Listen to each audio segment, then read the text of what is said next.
Metro একটা card আছে, ব্যাংকে গেলে ব্যাংকের একটা ডেবিট কার্ড আছে, আরেকটা ক্রেডিট কার্ড আছে না? তিতাসের একটা কার্ড আছে, তিতাসের মিটারে চার্জ দিতে হয়। কয়টা কার্ড হলো? 5টা কিন্তু হয়ে গেল, 4টা। এখন শুনতেছি মিটার যে আছে, পানির মিটার, সেও একটা কার্ড বানাবে, তাহলে 6টা কার্ড। বাসের জন্য একটা কার্ড, 7টা কার্ড। বিদ্যুতের জন্য একটা কার্ড, বিদ্যুতের মিটারে কার্ড আছে কিন্তু আবার 9টা কার্ড। কার্ডে কার্ড, প্রত্যেক লোকের 10টা করে কার্ড নিয়ে ঘুরতে হবে। তারা কেউ কি চিন্তা করছে পৃথিবীতে কি কোথাও কোনো দেশে 10টা কার্ড নিয়ে চলতে হয়? এই একটা মোবাইল ফোন, একটা কিউআর কোড, আর নাথিং। পেমেন্ট হয় কিউআর কোডের মাধ্যমে, বিল পেমেন্ট হয় কিউআর কোডের মাধ্যমে, ইন্টারঅপারেবল ডিজিটাল ট্রান্সফার আইডিটিপি হয়, তার মাধ্যমে ব্যাংকের থেকে সরাসরি পেমেন্ট হয়ে যায়।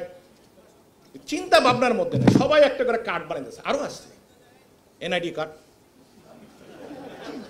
আরো আছে বলে, হ্যাঁ, ড্রাইভিং লাইসেন্স।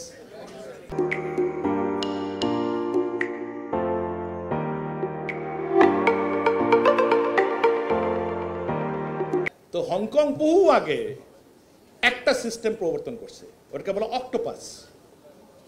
অক্টোপাসটা কি? অক্টোপাসের নাম অনেকগুলো হাত থাকে না, ও একটা সিস্টেম। ওটা দিয়ে ও ব্যাংকের কার্ড চলে, ওটা দিয়া ও যখন এই যে টোল করতে গিয়া ক্যাশ দেই অথবা এখানে কার্ড লাগাই, সব সিস্টেম ওপেন। এখন কি করতেছে, এখন নাম্বার প্লেট রিড করে না, স্যাটেলাইট থেকে রিড করে, যেখানে যান।